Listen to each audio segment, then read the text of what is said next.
Welcome to Build a Game Live, the BRAVOZONE's workshop where I will be building a game live in front of everyone without a net. I'm going to get started here so we can get this show on the road.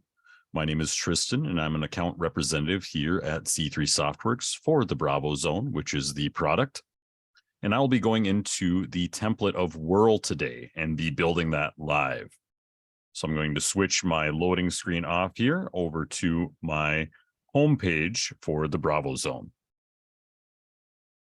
Now, as you can see up top, there's these quick links that allow you to get in and create content rather quickly. You can also access things up top in the drop-down menus. Here we have our templates, as well as recent news, reports, and a help section here. But we're most interested in the WHIRL template.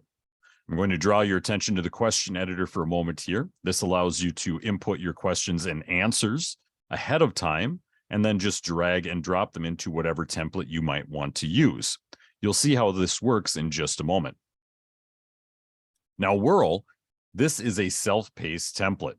It's a slot machine casino style game where participants will be competing asynchronously at their own pace, and it allows you to deliver content with questions in an entertaining manner, and it allows you to have people at different skill levels to compete with one another, and you don't disengage those with a lower skill level.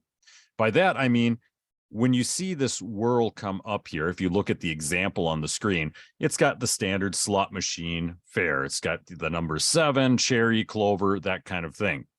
When someone matches those up when they spin the wheel, it gives them a certain question. Then they have an opportunity to match up a bonus reel spin on that, which will multiply their points.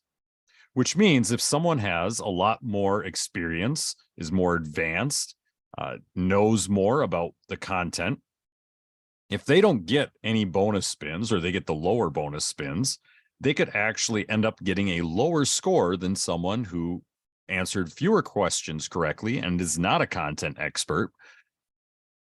And this allows for the better engagement of those that don't know quite as much. So WHIRL is a very handy template for this. You can also send it out in newsletters or have it be a review at the end of a section that you send out, or even post a link on a website. But without further ado, I'm going to dive into WHIRL. Here, as we click on it, there's a reminder of it being self-paced, as well as an introductory video that you can watch at your own leisure, and a brief description of some of the questions that are available within WHIRL.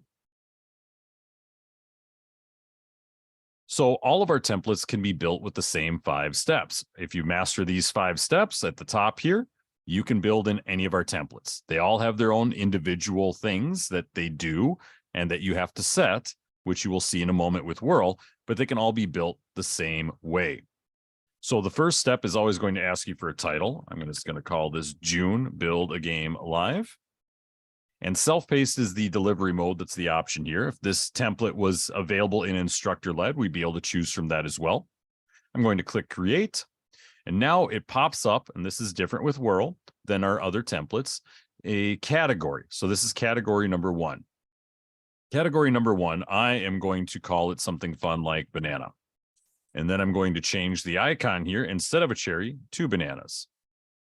Now I can decide to rig the slot or not if I want to award single points, triple points, whatever I want to do. And that depends on the difficulty of the question. Or I guess as how I want my students or participants to experience the information and the points they earn. Here's the bonus round where I can allow for bonus points on this question. And I can switch that around if I want as well. So I'm going to switch that down to 100 bonus points. So I've got my category selected. I'm in the banana category, and I can click to add content. Now in WHIRL, these are the options I have for adding content. As you can see, there's a nice variety of questions to choose from to give your participants a little bit of variety in what they do and how they answer. I'm going to click on image map. This is one of the more interesting question types. You can view a tutorial here, but I'm going to add in some media. And as you can see, anytime you want to add in media, it's just going to be clicking here and it'll open up the file manager on your hard drive. You can link to a URL, a YouTube video URL, or if you've already uploaded something from your media library that you've uploaded previously. These are the file types that are supported. I'm going to click here, and I'm going to upload an image here. I click bonus image there. And now I've got an image uploaded. So here I can create a hotspot on this image, which is going to be the correct area for my participants. This is where I want them to click. So I'm going to highlight the letter S here. And I will tell my participant to click on the letter S.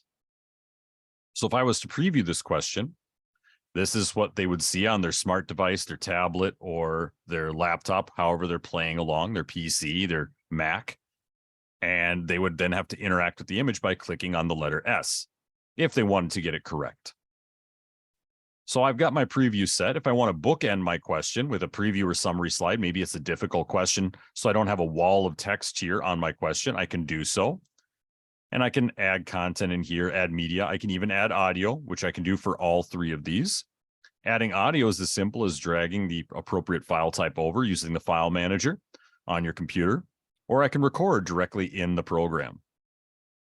This is useful, again, if you want to vary up how your participants experience your template. You want to change things up a little bit every now and then just to keep them on their toes and to drive interest. I'm not going to do a preview or summary slide for this question. I feel it's fairly self-explanatory. I am just going to bold the letter S there a little bit. So I'm going to click bold here, and now that's going to stand out a little bit more. In my settings, I can decide, again, how many points this is worth. I can show participants' names for the pins where they've clicked on there. This is useful if you want to help your self-paced quiz takers or participants to see where other people have answered.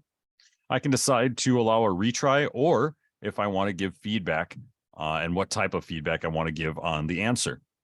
So this question is done to my liking, and I would go on and create content here to add, of course, my questions and build out my template. Well, if I've used the question editor, I've already got my questions over here, so I can just drag and drop them over. This makes the creation process go much, much faster because along with being simple to use and create in the BRAVOZONE, we also want it to be something you could create with in a short amount of time. So I've got my category here. I'm going to add another category. I'm okay with it being a lemon there. We already know we can change that. I'm going to call this, well, let's see, let's call it orange. Just confuse people up a little bit. I'm going to make my bonus here worth 250 just because I can. Now, as you can see, the two categories are split. I've got my questions up here, and then I'm starting in my second category.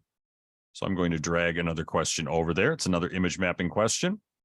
And then I'm going to add a polling question over here, where I'm going to try to, without my screen going a little bit nuts on me. There we go. So I've got my second category. I'm going to add one more category. This one is a strawberry. I'm not going to rig the slots or mess with the points, and I'm going to call this one a potato. So I've got my third category. I'm going to drag over a few more things that I've already created.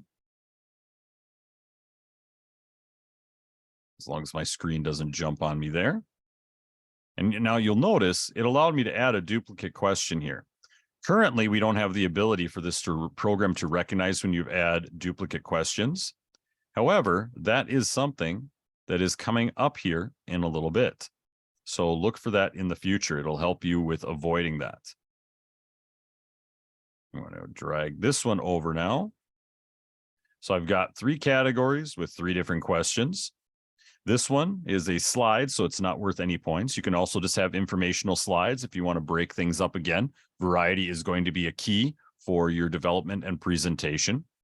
And here in the question library, I can pull from any one of these folders that I want, or I can even add a new library and start adding questions in there and separate it completely from this library. And here's where I select from the different libraries. Very, very handy tool to use. So please make use of this when creating in the BRAVOZONE. If I want, I can have my questions and answers converted over to PDF or CSV file types, And that allows me to share them with other people without them having a license with the BRAVOZONE. You might want to do this if you have content that you're not an expert at creating. You're not the content expert, but you're tasked with creating the quiz. It's good to partner with someone that knows the content the best. Or you could be like myself and you're not that good at spelling sometimes, or your grammar is a little bit off. That's another reason you might want to have someone else check over your work. On to step 3. We have these basic backgrounds here, or you might have guessed we have a little more backgrounds here. We can upload just like we can with our other slides, upload GIFs, JPEGs, movies, any of that type of thing if I want to change that background. For now, I'm just going to make the background something that doesn't disagree with the eyes quite so much. It's going to slowly load in there. I can do a custom logo if I want, right up next to my title. And I'm going to do a custom logo here. I'm going to use a breakfast cartoon because that is right there on my system. So as you can see, you have the custom logo there. Another opportunity to customize. You can mess around with the font style, and you can even customize the introduction and closing screens. Their customization is much like you would do with the questions or slides. You can type in your text here. I'm just going to say welcome, and you can add media. So I'm going to add some media here, and I'm going to add a GIF if I can find one over here. Yeah, we'll use this one. Say, there's no rights to this one. I forget, a copyright. This is one of the open GIFs on the internet, so you don't have to pay royalties for use of this one. And my internet is acting pretty slow today, so it might take my spinning wheel a second. If it takes it any, oh, there we go. I was going to say if it takes it any longer, I'll just move on. And then the closing screen is customized much the same way. I'm not going to put customized text there. I will add another GIF. We're going to put the end one there, which is also in the public domain. That was the word I was looking for earlier. We're on step 4 already. This is a self-paced template, so you can decide the % required to pass. You can randomize the questions, which I will do. You can show the high score leaderboard at the end, so people that complete this can see how they did with others in their organization. And you can decide what happens when the slots spin. I'm going to select random. Here is where if you have an LMS system, you can decide the information your LMS system sees, and you can download the SCORM file, which is SCORM 1.2 compatible. Here I can decide to run a question timer. This is good if you need a variety of scores. If you run the timers on the questions, it adds pressure. It also allows you to make it so the points reduce as you move along. Finally, we can customize the quiz text if we want. So anytime these standard words appear in the quiz, such as the name student or next or back buttons, I can change what they say. So for the submit button, for example, I am going to put the word car, just to illustrate and show you how that shows up in the final program. Here we can decide what information we get from our participants that are taking this. Again, this is self-paced, asynchronous, if you will. I'm just going to require a name right there.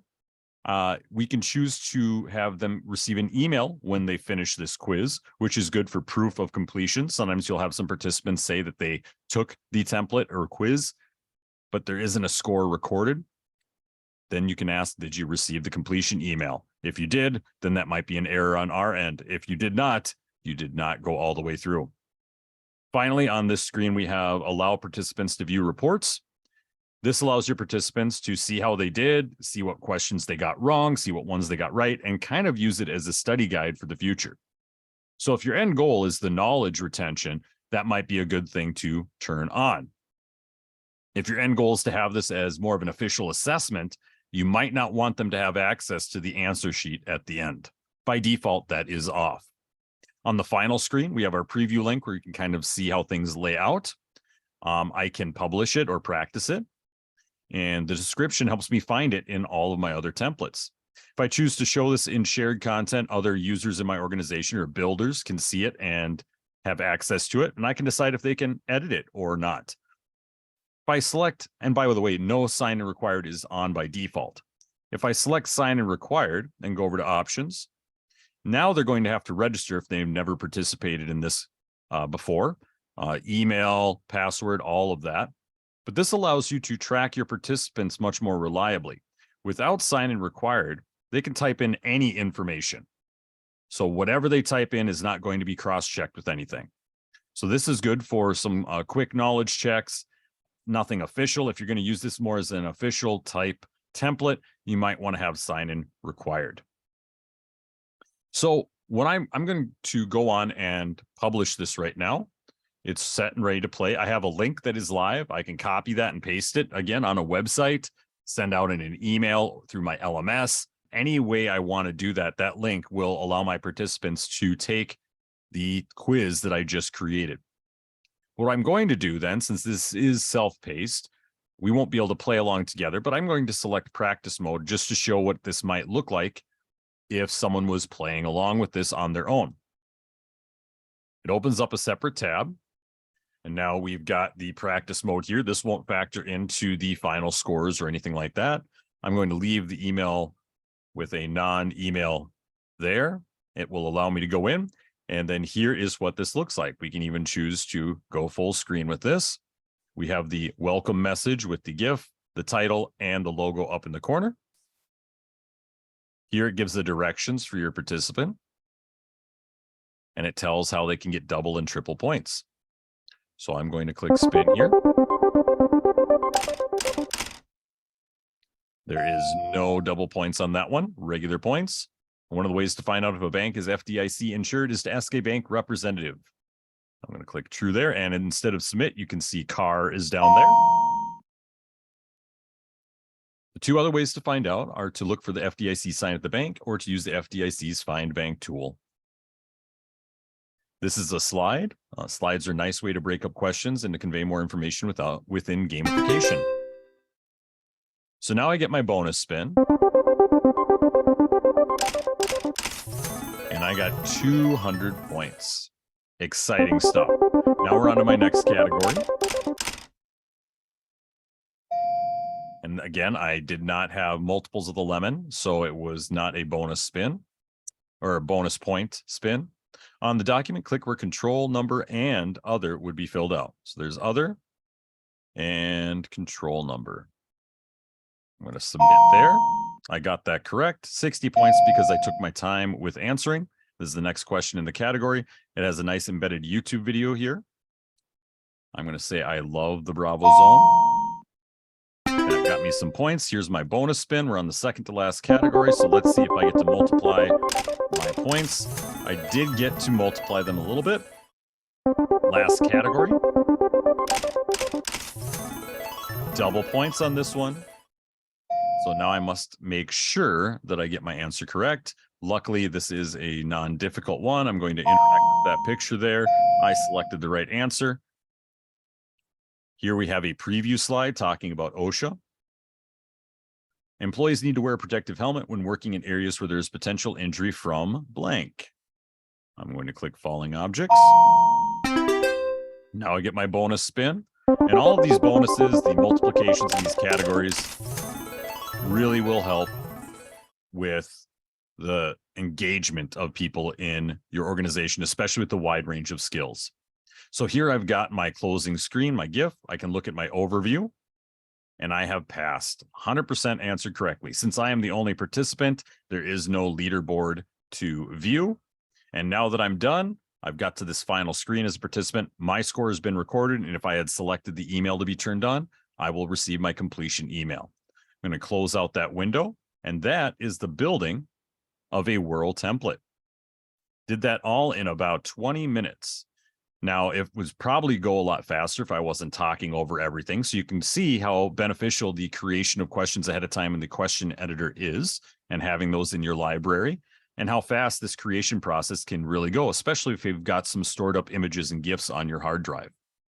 Now, I am going to open up the floor for any questions. If there's any questions, I will turn off my mic and be happy to answer those. So I'll give that about a minute. All right. Well, a minute has passed and I will move on. Now, for the millions of people that are watching this webinar and as a pre-recorded webinar, we appreciate your business and your following. And for those that attended today, I appreciate your time. If you are a current subscriber to the Bravo Zone, we appreciate it very much, and we endeavor to make things easier to create, faster to create, and something that is engaging for your audience. If you're not yet a subscriber to the Bravo Zone, please reach out to me. The information should be up there on the screen. I would be happy to show you around with a free trial. Thank you so much for attending, everyone, today. I appreciate it very much, and thank you for watching this in the pre-recorded library. Have a wonderful day, and I look forward to seeing you next month with another Build a Game Live.